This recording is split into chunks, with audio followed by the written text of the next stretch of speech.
और अब बात करेंगे सबका हिसाब होगा।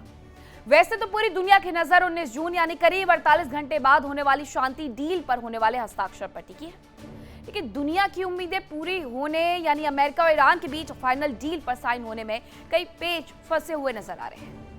वैसे तो डील में सीज फायर और हॉर्मुज स्ट्रेट को खोलने पर सहमति बनती दिख रही है, लेकिन जंग के बाद ईरान के पुनर्निर्माण को लेकर के 300 अरब डॉलर के फंड पर अभी भी संशय के बादल मंडरा रहे हैं।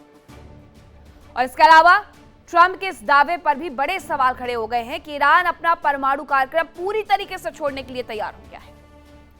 सबसे बड़ी बात यह है कि डील कोई पूर्ण शांति संधि नहीं बल्कि 60 दिनों का एक फ्रेमवर्क समझौता है, यानी कि एमओयू है। ये केवल अंतिम शांति समझौते पर मोहर लगने के लिए अभी 2 महीने का और इंतजार करना होगा, जब तकनीकी वार्ता हो जाएगी।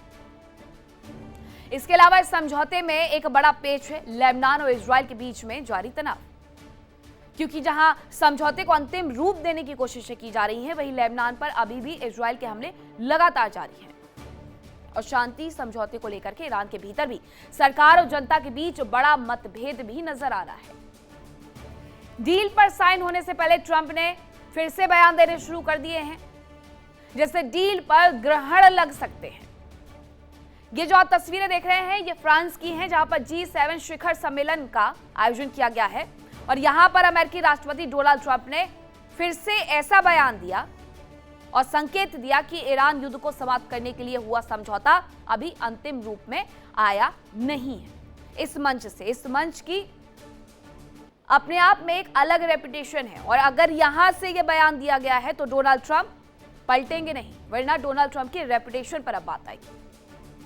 इस मंच से उन्होंने यह तक कह दिया है कि उन्हें यह समझौता पसंद नहीं आया है, तेहरान ने ठीक से व्यवहार नहीं किया, और यह भी कहा कि अगर तेहरान ने ठीक से व्यवहार नहीं किया तो वो ईरान पर फिर से बमबारी करने के लिए पूरी तरीके से तैयार है। इसीलिए फाइनल डील में कई सारे पेच फंसते हुए नजर आ रहे हैं, क्योंकि फाइनल डील से पहले डोनाल्ड ट्रंप का यह विस्फोटक बयान आया है कि समझौता पसंद नहीं आया मुझे, तो मैं फिर से बमबारी करने के लिए पूरे तरीके से तैयार हूं। और 300 बिलियन डॉलर फंड पर पूरा मामला फंसा हुआ है, जिसे एक एक करके स्पष्ट किया जा रहा है डोनाल्ड ट्रंप की तरफ से और साथ ही साथ जेडी वेंस की तरफ से। ईरान के परमाणु कार्यक्रम पर अभी स्पष्ट स्थिति नहीं है, ट्रंप ने कहा। परमाणु कार्यक्रम रोकने पर ईरान का दावा है, यह अमेरिका कह रहा है कि ईरान का दावा है कि वो तैयार हो गया है, लेकिन ईरान ये कह रहा है कि स्वाभिमान से समझौता हमें स्वीकार नहीं। लेबनान इजराइल के बीच जारी तनाव से डील में बाधा भी उत्पन्न होगी, और इजराइल अभी भी लेबनान पर बम बरसाते हुए नजर आ रहा है। ईरान के भीतर भी डील को लेकर के गहरे मतभेद नजर आ रहे हैं। इस डील में जो सबसे बड़ा मुद्दा है वो है ईरान को दिए जाने वाला रिकंस्ट्रक्शन फंड, जो अमेरिका ने ईरान के अंदर तहस नहस किया है, उसे फिर बनाना होगा अमेरिका को, और उसके लिए पैसे देने होंगे। अमेरिका इनकार कर रहा है, ईरान अड़ा हुआ है। समझौते को लेकर के जो बताया गया कि अमेरिका इस बात के लिए तैयार हो गया है कि जंग खत्म होने के बाद वो ईरान के रिकंस्ट्रक्शन के लिए 300 बिलियन डॉलर का फंड देगा, लेकिन ईरान को 300 बिलियन डॉलर का फंड दिए जाने की खबर को डोनाल्ड ट्रंप ने फेक करार दिया, और अमेरिकी उपराष्ट्रपति जेडी वेंस ने भी साफ कर दिया है कि अमेरिका अपनी जेब से एक सिंगल पाई भी नहीं देने वाला है।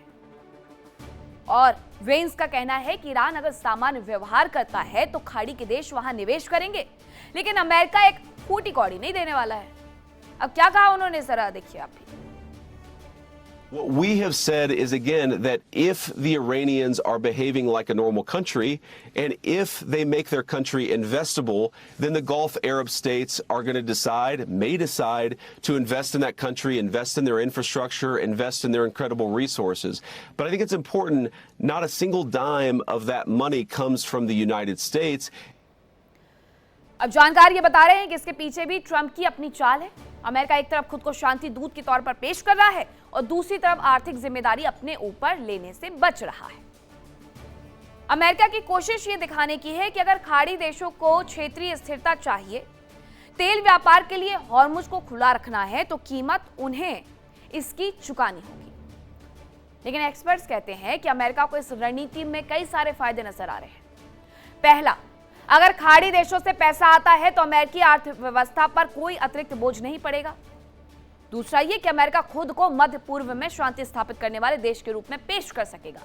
और 8 देशों में शांति करवाने वाले डोनाल्ड ट्रंप इस डील को भी यही कह देंगे कि मैंने 9वें देश में ही शांति करवाई है, चाहे भले ही आग उन्होंने ही लगाई थी। तीसरा ये कि इंफ्रा डेवलपमेंट करने के रास्ते अमेरिका और पश्चिमी कंपनियों को ईरान के बाजार में प्रवेश का मौका मिल जाएगा। 48 घंटे बेहद नाजुक स्थिति है, इसीलिए इस डील को लेकर के कई सारे कयास लगने शुरू हो गए हैं कि यह डील होगी भी या नहीं होगी। इसी पर करेंगे चर्चा की शुरुआत, लेकिन उसके पहले एक रिपोर्ट देखिए।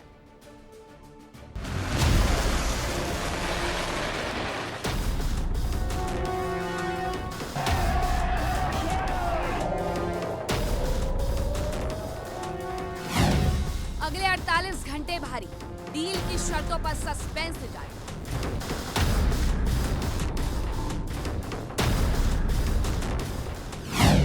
$300 बिलियन का फंड, ट्रंप भरेंगे जंग का दंड।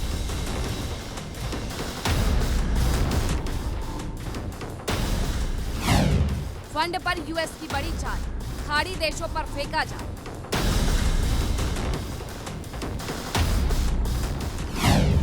जेडी वेंस ने खरी खरी सुनाई, यूएस नहीं देगा एक बार। But I think it's important, not a single dime of that money comes from the United States. Lebanon पर हमला जारी, डील पर पड़ सकता है भारी।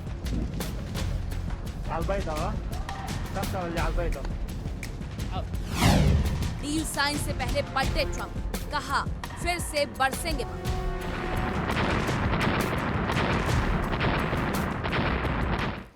और चर्चा की शुरुआत करूं, लेकिन उसके पहले सवाल ये है कि क्या फाइनल डील साइन होगी, और होगी भी तो बुनियादी मसले के हल के बिना ये डील आखिरकार कितने दिनों तक टिक पाएगी।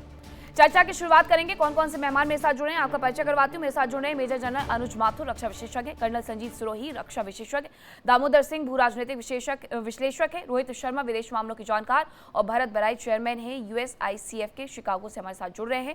सबसे पहले भरत जी, आप ही से मेरा सवाल होगा कि अमेरिका इस डील को कैरी ऑन कर पाएगा, या फिर 2 दिन बाद साइन होने के बाद 2 दिन फिर बीतेंगे और हमला कर देगा? यहां तक पहुंचेगा भी अमेरिका?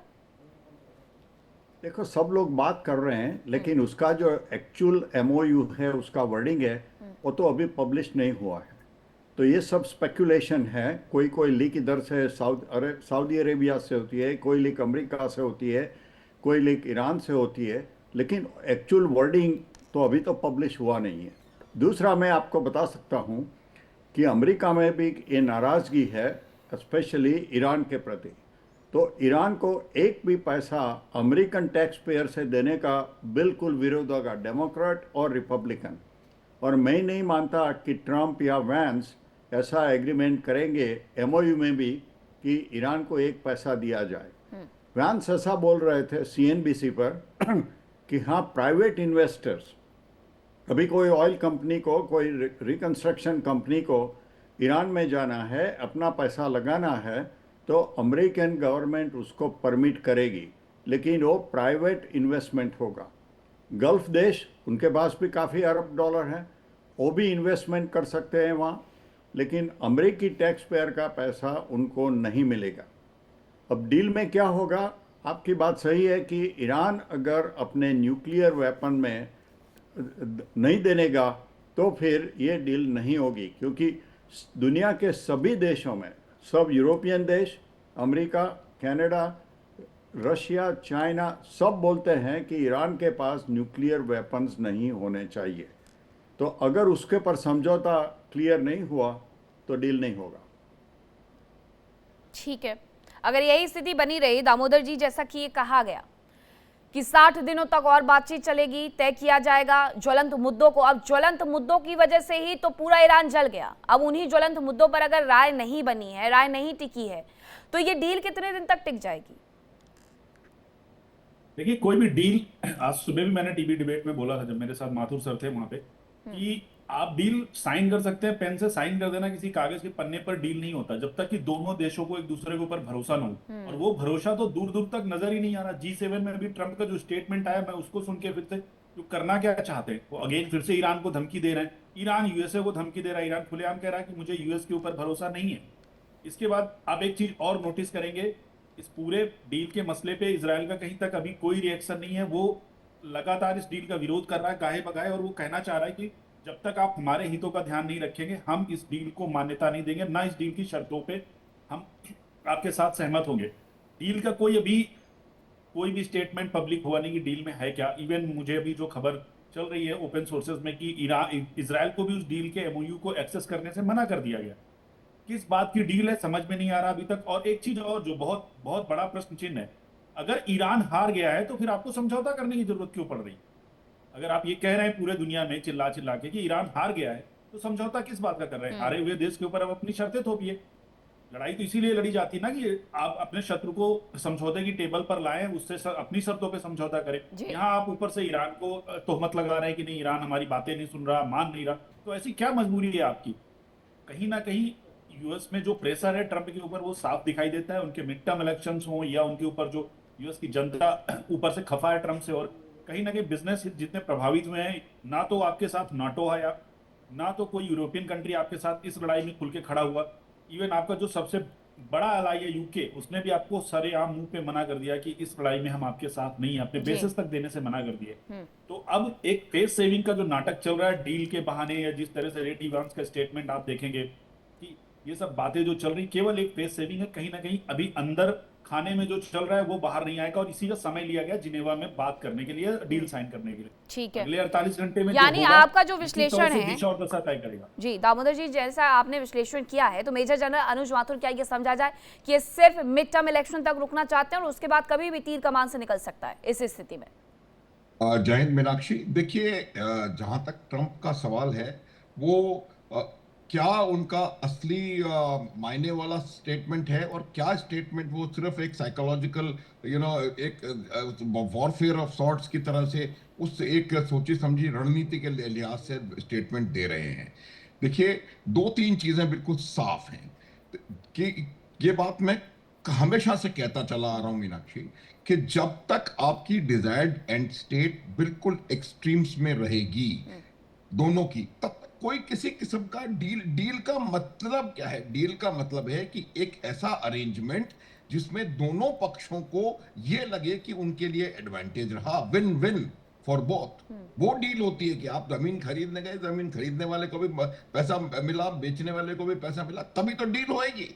डील में अब इसमें अगर कोई चाहता है अमेरिका की सारी बातें हमारी मानी जाए, या ईरान चाहता है कि बिल्कुल मैं हॉर्मुज को खोलूंगा नहीं, यहाँ से टैक्स भी लूंगा, उसका नाम कुछ भी रख दूंगा, और न्यूक्लियर भी नहीं चेंज करूंगा, प्रॉक्सीज को भी उठाऊंगा। उन्होंने स्टेटमेंट आ गया है ईरान का मीनाक्षी, अगर आपने सुना हो, कि हम हमास को दोबारा तैयार करेंगे। दुनिया का सबसे दुर्दांत आतंकवादी संगठन जिसने 7 अक्टूबर 2023 को क्या किया था मैं और आप जानते हैं। तो वो उसको दोबारा तैयार करने की बात कर रहा है, और आप कह रहे हैं कि हम एक डील कर रहे हैं। तो ये बात, कई चीजें ऐसी इस प्रकार की हैं जिनका कि मेरे को लगता है बहुत बड़ा पेच फंसा हुआ है। और ये जो इलेक्ट्रॉनिक सिग्नेचर वाली बात की थी इन्होंने आनंद फानन में, उसकी वजह सिर्फ यही थी कि G7 में जब डोनाल्ड ट्रंप पहुंचे तो वहां पर वो उनके पास कुछ कहने के लिए हो कि हाँ, हम लोग एक अंडरस्टैंडिंग पर पहुंच रहे हैं और पश्चिम एशिया को हम शांति की ओर ले जाने का प्रयास कर रहे हैं, सिर्फ इसलिए। वरना मुझे बताएं कि जब उस इलेक्ट्रॉनिक सिग्नेचर का कोई मतलब ही नहीं है और उसको आप जमीन पर अप्लाई नहीं कर सकते जब तक कि आपके फिजिकल सिग्नेचर नहीं हो जाते, तो फिर उस इलेक्ट्रॉनिक सिग्नेचर का मतलब क्या था, क्या मकसद था उसका? कोई बात नहीं। मैंने बताया सिर्फ और सिर्फ यही था कि वो चाहते थे कि G7 के समिट जहां पर कि ये बात निश्चित रूप से डिस्कस होगी, वहां पर उनके पास दिखाने के लिए कुछ हो, पहली बात। उसके बाद आप देखिए, इजराइल इस पूरे में एक बहुत इंपॉर्टेंट प्लेयर है। यानी कि अगर मैं ये भी कहूं कि वो सबसे इंपॉर्टेंट प्लेयर है, तब भी मैं गलत नहीं होऊंगा। और उस प्लेयर को आप पूरी तरह से इसमें से आउट रख रहे हैं। दो पार्टियां हैं, उनमें से एक पार्टी तो इजराइल के वजूद को ही नहीं मानती, और दूसरी पार्टी कहती है कि हम आपको इसमें इन्वॉल्व नहीं करेंगे। सारा लड़ाई उनसे हुई, सारी मार जो भी आई उनके ऊपर आई, एक भी मिसाइल यूनाइटेड स्टेट्स के अमेरिका के ऊपर नहीं गिरी। बिल्कुल, और इजराइल तो पलट करके यही कहेगा कि जो समझौता हुआ था वो अमेरिका के साथ हुआ था, हमारे साथ थोड़ी कोई समझौता हुआ है। बिल्कुल, और ये सिचुएशन आगे ये अमेरिका जरूर से बनाएगा। Colonel Sirohi, win win situation ना तो ईरान के लिए है और ना ही अमेरिका के लिए, लेकिन दोनों दिखाने में लगे हुए हैं कि हम जीत गए, हमारी शर्तों को मान लिया गया है। अब इनकी शर्तों को माना गया या नहीं माना गया, लेकिन जो सबसे बड़ा मुद्दा है हॉर्मुज का, उसके साथ साथ क्या हॉर्मुज पर सिचुएशन पहले जैसी हो जाएगी? क्या ईरान पीछे हट जाएगा कि ठीक है हम टैक्स नहीं लेंगे? मीनाक्षी जी, जैसे जनरल साहब और बाकी पैनलिस्ट ने बताया है, देखिए इस डील के जो है कई चीजें ऐसी हैं, उससे साफ जाहिर होता है कि अगर डोनाल्ड ट्रंप साहब उनको मान जाते हैं तो इसमें जो है साफ जाहिर होता है कि हार जो है अमेरिका की हुई है और ईरान की इसमें जीत हुई है। अब जहां तक स्टेट ऑफ हॉर्मुज का सवाल है, ये जो स्टेट ऑफ हॉर्मुज का एक जो लेवरेज दिया है, ये अमेरिका ने ईरान को दे दिया है। और अगर ईरान मान भी जाता है आज के, हाँ ठीक है मैं स्टेट ऑफ हॉर्मुज खोल दूंगा, उसके बाद क्या गारंटी है कि वो एक महीने बाद 2 महीने बाद उसको बंद नहीं कर। अब ईरान के पास एक ऐसा स्विच आ गया है जिसको वो कभी भी इस्तेमाल कर सकता है। और जहां तक अगर डोनाल्ड ट्रंप साहब ये सोच रहे हैं कि मैं स्टेट ऑफ हॉर्मुज को खुलवा दूंगा तो मेरी वाह वाह हो जाएगी, 27 फरवरी को तो स्टेट ऑफ हॉर्मुज खुला हुआ था। ये तो आपकी लड़ाई की देन है जिसकी वजह से इतनी बड़ी प्रॉब्लम हुई है, अदरवाइज तो ये तो स्टेट ऑफ हॉर्मुज आज तक कभी बंद ही नहीं हुआ। तो ये डोनाल्ड ट्रंप साहब ने जो है, जैसे दामोदर जी बोल रहे थे, ये सिर्फ फेस सेविंग की है। और जैसे जनरल साहब ने बोला है कि ये G7 में जाने से पहले वो सिर्फ ये दिखाना चाहते थे कि मैं डील हो गई, डील हो गई, डील हो गई। ये डील कभी भी, मैं पहली बात तो मेरा अपना ये मानना है कि ये 19 तारीख को साइन नहीं होगी, उससे पहले कहीं ना कहीं गड़बड़ हो जाएगी। क्यों? उसकी वजह साफ है कि जो मेन पार्टी है इजराइल, उनकी 4 शर्तें थी, उन चारों शर्तों को तो इसमें जो इनकी नेगोशिएशन, जो मेमोरेंडम ऑफ अंडरस्टैंडिंग उसमें है ही नहीं। न्यूक्लियर की वो कह रहे हैं कि हम बाद में बात करेंगे, एनरिचमेंट जो यूरेनियम है हम देंगे नहीं। नंबर तीसरा है प्रॉक्सीज की बात नहीं की जाएगी, मिसाइल प्रोग्राम की बात नहीं की जाएगी। तो किस तरह की पीस डील है? इसका मतलब साफ जाहिर है कि इजराइल, फिर इजराइल को क्या मिला अगर ये लड़ाई इसी हालात में बंद हो जाती है? तो इजराइल ने लड़ाई क्यों लड़ी थी? इजराइल को तो कुछ नहीं मिला। और अमेरिका को क्या मिला? वो सैंक्शन भी हटाएंगे, वो जो फ्रीज किए हुए फंड उनको भी छोड़ देंगे, स्टेट ऑफ हॉर्मुज को अब ब्लॉकेड भी हटा देंगे। $300 बिलियन का जो पहले बोला था, अब जेडी वांस साहब कह रहे हैं कि नहीं हम नहीं देंगे, हम सैंक्शन हटा देंगे कंपनियों के ऊपर से। वो कंपनियां आके जो है यहाँ पे लगाएंगे। जेडी वांस को पता कि वो $300 बिलियन होगा कि $200 बिलियन होगा। तो ये जो चीजें ना, सबसे पहले जो प्रॉब्लम है दोनों देशों के बीच में, वो ट्रस्ट डेफिशिएंट है। और जब तक ये ट्रस्ट डेफिशिएंट रहेगा, चाहे ये डील आप 19 तारीख को साइन भी हो जाती है, ये कामयाब नहीं हो सकती। मीनाक्षी जी जी, रोहित सर, अभी अगर स्थिति देखें 28 फरवरी के बाद जो मिडिल ईस्ट के देशों में ईरान की बनी तमाम देशों के साथ, लेकिन अभी सिचुएशन कुछ अलग है। $300 अरब हम तो नहीं देने वाले हैं। मिडिल ईस्ट में जो देश दे रहा है वो देते रहेगा, यूएई दे रहा है, कतर दे रहा है, सऊदी दे रहा है। तो ये पैसे क्यों फिर अनफ्रीज किए जा रहे हैं? देखिए, कुछ जो अनफ्रीज किए गए हैं वो ईरान का पैसा वहां था जो कि फ्रीज किया गया था एक टाइम पे, वो पैसा ये वापस लेने की बात होती है। उसी पैसे की और कोई पैसे की बात नहीं है। अच्छा, वो फ्रीज करने के बाद आएगा कैसे, अभी तक इसमें भी क्लैरिटी नहीं है। क्योंकि लास्ट टाइम मैंने जब बराक ओबामा ने $1.7 बिलियन दिए थे, ईरान ने बोला था कैश चाहिए, पूरा कैश लिया था, क्योंकि उसे डर था कि ये किसी और अकाउंट में जाएगा, वो अकाउंट फ्रीज कर देंगे। तो कैश भर के लेके गए बायर प्लेन में भर के, और ये हालत हो गई थी अमेरिका की कि उसके बैंक्स में कैश रह नहीं गया था, इकोनॉमी पे इम्पैक्ट आया था। इस बार तो हम $24 बिलियन की बात कर रहे हैं। ये बोला जा रहा है कि अच्छा, जहां पे भी कहीं लिखा आ रहा है, हालांकि यूएई मना कर रहा है, बाकी से लिखा आ रहा है कि मनी हैज बीन डिलीवर्ड। कहीं पे भी ये लिखा आ रहा है, हम बहुत सारी जगह पढ़ रहे हैं, तो कुछ जगह लिखा आ रहा है मनी हैज बीन डिलीवर्ड, कुछ जगह यूएई मना कर रहा है कुछ डिलीवर नहीं हुआ। ट्रांसफर्ड कहीं लिखा नहीं आ रहा है। डिलीवर्ड मतलब फिजिकली गया। इसका मतलब इस बार भी शर्त यही है कि आप फिजिकली मुझे दीजिए डॉलर्स। तो इतना कैश आप $24 बिलियन क्या अमेरिका दे देगा, क्या गल्फ दे देगा, मुझे शक। तीसरी चीज, अभी डील साइन नहीं, साइन होगी उसके बाद। तो दोनों की मंशा क्या है, दोनों चाहते क्या? अब दोनों ये चाहते हैं कि पीस आ जाए और स्ट्रेट्स ऑफ हार्मोस खुल जाए। तो दोनों का मिशन सेम है, लेकिन दोनों बोल क्या रहे हैं? अभी तक एग्रीमेंट साइन नहीं हुआ, तो अमेरिका बोल रही तो एमओयू है। अब एमओयू जो होता है, मेमोरेंडम ऑफ अंडरस्टैंडिंग, वो ये होता है कि हम दोनों चाहते हैं कि ये काम हो जाए। अभी तक उसमें ये नहीं है, मतलब इन द सेंस कि सपोजिंग इंडिया अगर कीनिया में कुछ इन्वेस्टमेंट चाहता है, एक एम्स खोलना चाहता है, तो हम सिर्फ ये साइन कर लेंगे कि हम एक एम्स खोलना चाहते हैं। बस इससे आगे जमीन कैसे लोकेशन होगी, पैसा कैसे आएगा और कहाँ से लगेगा और वहां पे कंस्ट्रक्शन कैसे होगा और फिर उसके सारी परमिशन कैसे मिलेंगी, अभी तक उस पर कोई क्लैरिटी नहीं होती, वो एग्रीमेंट में आता है। तो जब ये उसको एमओयू बोल रहे हैं तो इसका मतलब मंशा यहाँ खराब है अमेरिका की भी।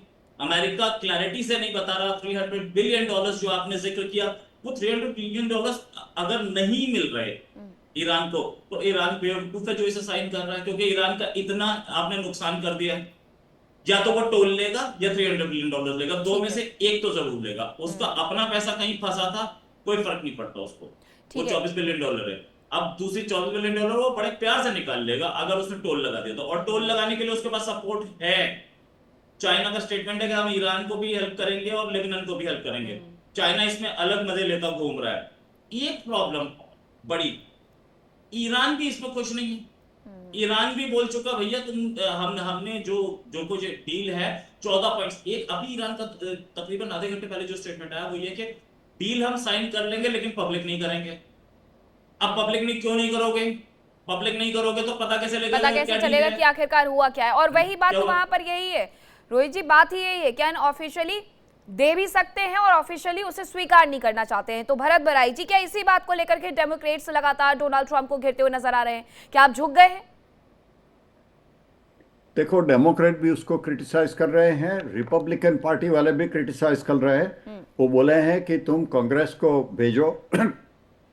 देखो, अमेरिका में पहले कभी भी युद्ध होता था, कोई भी प्रेसिडेंट होता था, डेमोक्रेटिक और रिपब्लिकन पार्टी के लीडर को, हाउस ऑफ रिप्रेजेंटेटिव के 4 लीडर्स को, 2 डेमोक्रेट 2 रिपब्लिकन, और सेनेट के 4 लीडर को, 2 रिपब्लिकन 2 सेनेटर को हमेशा बुलाते थे, उनको ब्रीफ करते थे, उनकी सलाह लेते थे और बाद वॉर करते थे। अब ट्रंप साहब अलग कर रहे हैं, उन्होंने नई रिपब्लिकनों को बुलाया, नई डेमोक्रेटों को बुलाया, अपने आप निर्णय लेते हैं, इसीलिए लोग बोलते हैं हमको बताओ उसमें क्या है। दूसरा, अमेरिका में रूल ये है कि अगर कोई ट्रीटी है तो सेनेट को उसको कंफर्म करना पड़ता है। अगर ट्रीटी नहीं है, एमओयू है, तो उसको 2.5 साल तक इम्प्लीमेंट प्रेसिडेंट कर सकता है। ये अमेरिका का डोमेस्टिक रूलिंग है। तो इसमें कौन बोलेगा कि ये ट्रीटी है या सिर्फ एमओयू है और एग्रीमेंट है? तो अब किसी ने देखा नहीं है, अभी पब्लिश नहीं हुआ है। $300 बिलियन की बात चली रही है, लेकिन किसी ने देखा है वर्डिंग क्या है? अब ट्रंप साहब एक बोल रहे हैं, वहां से एक बोल रहे हैं, न्यूज़पेपर पब्लिश हो कर रहे हैं। तो मेरा ख्याल है कि जब तक उसका वर्डिंग पब्लिश नहीं होगा तब तो इंटरप्रिटेशन साहब अपने आप करते रहेंगे। और अमेरिका में भी उसको कई ऑपोजिशन है, डेमोक्रेट का और रिपब्लिकन का। और आपने इजराइल की बात बिल्कुल बताई। अगर हिजबुल्लाह अपना अटैक बंद नहीं करेगा तो कैसे इजराइल बोलेगा कि हम युद्ध विराम करेंगे? युद्ध विराम कैसे वन साइडेड होता है कि हिजबुल्लाह को जो करना है, रॉकेट फायर करना है, ये फायर करना है, वो कर सकता है और इजराइल का जवाब नहीं देगा? तो इजराइल भी नहीं छोड़ेगा उसको, क्योंकि उसके अस्तित्व का सवाल है। उसको मारपीट हिजबुल्लाह करता है। तो देखिए क्या होता है इजराइल के मामले में भी। दूसरा ये मामला ये है कि इजराइल विड्रॉ करेगा। अब इजराइल बोलेगा हमने इतनी लड़ाई करके अपने नॉर्दर्न इजराइल की सेफ्टी के लिए बफर जोन बनाया है, बिना कोई गारंटी वो कैसे विड्रॉ करेंगे? आप देखें तो 20 साल में यूनाइटेड नेशन सिक्योरिटी काउंसिल ने 3 रेजोल्यूशन पास किए हैं। तीनों रेजोल्यूशन में बोला था कि हिजबुल्लाह को निशस्त्र होना चाहिए, उसके सब शस्त्र उसको लेबनान की आर्मी को देना चाहिए और इजराइल पर अटैक बंद करना चाहिए। 3 बार इजराइल ने विड्रॉ किया, हिजबुल्लाह ने फिर अटैक शुरू कर दिए। तो इजराइल कैसे मानेगा कि अब हिजबुल्लाह चौथी बार नहीं करेंगे? तो ये तो सब मामला लिखा नहीं है, इजराइल उसमें पार्टी नहीं है, तो वो कैसे स्वीकार करेगा? बिल्कुल। तो दामोदर जी, यानी कि एक तरफ ईरान का ये बयान आ रहा है कि हम हमास को मजबूत करना चाह रहे हैं, दूसरी तरफ इजराइल ये कह चुका है कि जरूरी नहीं है हम अमेरिका की हर बात को माने, हम हिजबुल्लाह को खत्म करके मानेंगे। तो मिडिल ईस्ट में क्या इसके बाद भी कहा जाए सब कुछ ठीक है? एक बात मैं आपको बता दूं, मिडिल ईस्ट को एस्टेब्लिश नहीं होने देना भी अमेरिका की एक पॉलिसी है। अगर मिडिल ईस्ट के सारे कंट्रीज में शांति हो जाएगी तो अमेरिका क्या करेगा? ये भी बात आप एक फैक्ट मान के चलिए। कभी नहीं चाहेगा अमेरिका की मिडिल ईस्ट के सारे कंट्री शांत होकर अपना बिजनेस करें। उसे भी तो अपनी मोनोपोली चलानी है, अपना बिजनेस करना है, कहीं ईरान कहीं इराक, किसी न किसी को युद्ध में उलझा के रखना, उसे अपने वेपन भी बेचना है, बहुत सारी चीजें, बहुत लंबा विषय हो जाएगा। लेकिन एक चीज जो मैं कह दूं, हमास को आप खड़ा करना चाहेंगे ईरान, तो क्या इजराइल ये टॉलरेट करेगा? छोटा बच्चा भी बता सकता, बिल्कुल नहीं करेगा, और ये खड़ा होने भी नहीं देगा। कोई भी ऐसी पहल अगर ईरान से शुरू होती है तो आपको याद होना चाहिए कि ईरान के पास कितनी हाईटेक टेक्नोलॉजी, उनके सर्विलांस से लेके उनके जितने भी ग्राउंड ऑपरेटिव्स हैं, वो उसे नेस्ता नाबूद करेंगे, ऐसी पहल को डिस्ट्रॉय भी करेंगे, ऐसे किसी भी अटेम्प्ट को वहीं पर खत्म किया जाएगा। ये बात ध्यान रखिएगा। कभी भी इजराइल नहीं चाहेगा कि हमास दोबारा पुनर्जीवित हो किसी भी तरह से। हिजबुल्लाह और हुती, हिजबुल्लाह को लगभग हम इजराइल ने वाइप आउट कर दिया है सदर्न लेबनान से। अब सिर्फ हुती बचा हुआ, और हुती ने भी अगर पहल की तो इजराइल चूकेगा नहीं। ये बात आप लिख के रख लीजिए।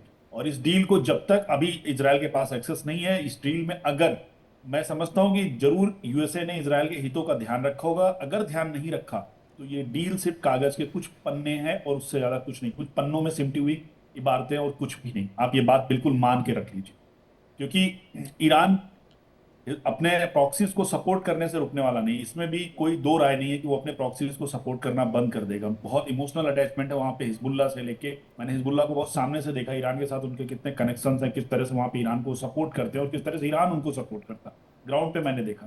तो ये कभी खत्म होने वाला नहीं। तो आप ये मान के चलिए कि महज ये डील एक कुछ फेस सेविंग है, थोड़ा बहुत हो सकता है स्टेट ऑफ होर्मुज खुल जाए उसके बाद, पर बाकी सब चीजें मुझे लगता है ये कार्रवाई रुकने वाली नहीं है। हो सकता है यूएस की बम्बिंग या यूएस का जितना भी अटैक है वो रुक जाए, ठीक, लेकिन आप इजराइल से ये उम्मीद ना रखें जब तक उसके हितों का ध्यान नहीं रखा जाएगा। इस डील में कुछ निकल के नहीं अच्छा, आएगा। जो सारे और बयान ईरान और आए इजराइल हैं, का, ठीक है दामोदर जी, जो बयान आए हैं मेजर जनरल, अगर मैं उसे क्लब कर दूं, राष्ट्रपति ने ये कहा $300 बिलियन की कोई बात ही नहीं है। जेडी वेंस ने उसे और क्लियर किया। उसके बाद राष्ट्रपति की तरफ से ये कहा गया कि ईरान का व्यवहार ठीक नहीं था। इजराइल की तरफ से बयान आते हैं, ईरान की तरफ से बयान आते हैं। तो ये 48 घंटे पहले इतने सारे बयान, क्या सचमुच डील साइन होगी? मुश्किलात नहीं आने वाली हैं? मीनाक्षी, बिल्कुल आप सही कह रही हैं, मुश्किलात ही मुश्किलात हैं। हाँ, इसमें कुछ भी तो सॉर्टेड आउट नहीं है। वही बात कि कोई भी जरा सा भी लचीलापन दिखाने का प्रयास नहीं कर रहा है। ऐसे नहीं होती हैं इस प्रकार की अंडरस्टैंडिंग्स। सिर्फ अंडरस्टैंडिंग जो होती भी मुझे नजर आ रही है, शायद इस बात पे वो निर्णय ले लें कि हो सकता है कि हम कोई मेजर हमला ना करें अगले 60 दिन तक और प्रयास करें बातचीत करने का। लेकिन वो भी मुझे होता हुआ इसलिए नजर नहीं आ रहा है कि जिस प्रकार की बातें, $300 बिलियन की बात, ये सबसे बड़ा इशू रहेगा। वो ईरान कह रहा है कि हमें पैसा मिल रहा है, उन्होंने कह दिया, पूरी दुनिया जनता उनके जानती है। और बावजूद जो उन्होंने बताया है अपनी आवाम को, उनकी आवाम इस सरकार के खिलाफ आकर के सड़कों पर प्रदर्शन कर रही है। वो इस डील से प्रसन्न नहीं है। वो नहीं चाहते कि अमेरिका के साथ कोई डील हो। अगर ईरान जीत रहा है तो ये भी बात उनको भी समझने की आवश्यकता है। और मैं आपको ये बता रहा हूं कि किसी कीमत पर ईरान वाले इस बात को, देखिए, एक मैं आपको इंसिडेंट कोट करना चाहता हूं। आज से करीबन 1-1.25 साल पहले की बात है, जब अली खामनेई जीवित थे। उस टाइम पे इनका शाम खानी करके इनके डिफेंस एडवाइजर थे। उनको कहा गया था कि 47-45 साल से आपके ऊपर सैंक्शंस हैं, आप हॉर्मुज का कुछ क्यों नहीं करते। इंटरव्यू है ये बाकायदा। तब उन्होंने कहा था कि जब ईरान के ऊपर एग्जिस्टेंशियल थ्रेट आएगा, हम हॉर्मुज को वेपनाइज कर देंगे। ये बात ऐसा नहीं है कि अचानक से उनके दिमाग में ये बात आ गई है। ये उनको पता था कि ये उनके पास एक ब्रह्मास्त्र मौजूद है, और उसको उन्होंने अभी किया क्योंकि इतना दबाव उनके ऊपर आ चुका था कि इसके अलावा उनके पास कोई चारा नहीं था। मुझे लगता है कि उसी जी सर, प्लीज कंप्लीट। बस एक जस्ट वन मोर लाइन। तो जब तक ये 3-4 चीजें हैं, क्योंकि इजराइल का एकमात्र एजेंडा है to remove Iran as a threat, उसके लिए उसको इन 3-4 चीजों को करना पड़ेगा। माइंडसेट को चेंज करना, जो कि अभी हो नहीं पा रहा। न्यूक्लियर पे बिल्कुल पॉजिटिव आना, प्रॉक्सीज को मदद ना देना, और मिसाइल ड्रोन को चेक करना। और जब तक ये नहीं होगा, मैं आपको लिखित में दे सकता हूं कि इजराइल रुकने वाला नहीं है। बिल्कुल सही बात। कर्नल सिरोही, G7 के मंच से आया हुआ एक बयान, अगर अब डोनाल्ड ट्रंप पलटे तो डोनाल्ड ट्रंप की विश्वसनीयता पर एक गंभीर क्वेश्चन मार्क लग जाएगा। मीनाक्षी जी, इसमें G7 समिट से आने की बात ही नहीं थी। ये तो डोनाल्ड ट्रंप साहब का पिछले, जब से वो सेकंड टर्म में आए हैं, उनकी किसी भी बात का हम जो है भरोसा नहीं कर सकते। सुबह कुछ कहते हैं, दोपहर को कुछ कहते हैं, शाम को कुछ कहते हैं, और जिस तरह की वो टोन इस्तेमाल करते हैं, अब जो डील होने वाली है 2 दिन बाद, और वो अभी भी ये कह रहे हैं कि हम ईरान के ऊपर हमला करेंगे, हम ईरान के ऊपर बम बरसाएंगे, तो डोनाल्ड ट्रंप साहब की बात को इतनी क्रेडिबिलिटी नहीं देनी चाहिए।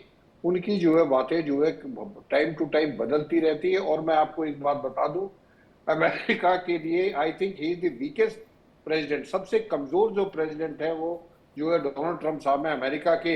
उनकी बात का भरोसा नहीं कर सकते, उनकी आर्मी को नहीं पता कि हमको क्या करना है। सुबह के टाइम कहते हैं बमबारी करेंगे, वो अपने तैयारी करते हैं, दोपहर को कह के नहीं मैंने फैसला किया कि बमबारी नहीं होगी। तो ये जो G7 से उनकी जो भी स्टेटमेंट आ रही है, we should not take it seriously. वो ऐसे बोलते रहते हैं, वो आप रात को कुछ और बोल देंगे।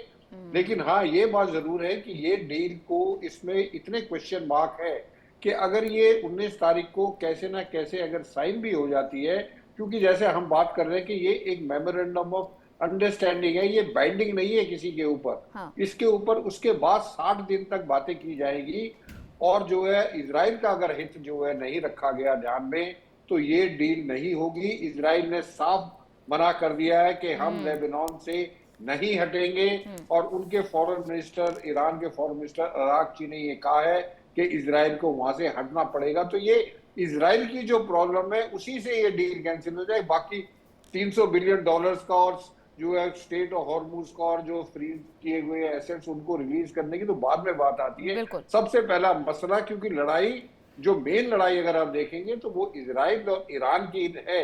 इजराइल ने अमेरिका को तो बीच में ले लिया, अदरवाइज जो झगड़ा है, जो उनके मुद्दे हैं वो दोनों के मुद्दे हैं।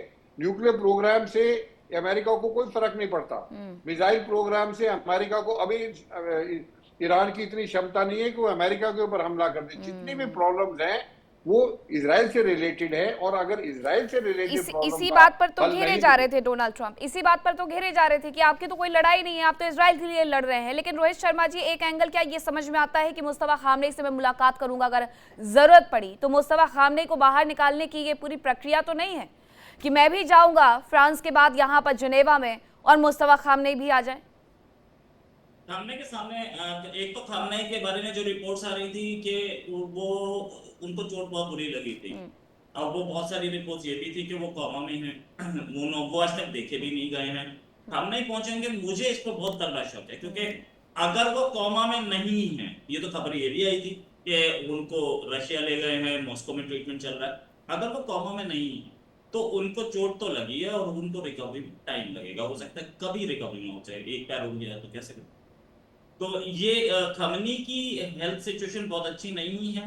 एक ऑडियो मैसेज ही हमने देखा है उनका, उससे ऊपर हमने कुछ नहीं देखा है। खामनेई कहाँ है पिछले 3 महीने में, वी डोंट नो। तो खामनेई तो नहीं, Mustafa is not going there, but the fact is कि जो क्या खामनेई के हाथ में एक्चुअल कंट्रोल है भी, ये भी शक के दायरे में है, क्योंकि IRGC के हाथ में सारा कंट्रोल दिख रहा है, फॉरेन मिनिस्टर रिजाइन कर रहा है, तो वहां पे भी एक बहुत बड़ी प्रॉब्लम है कि कमांड किसके हाथ में।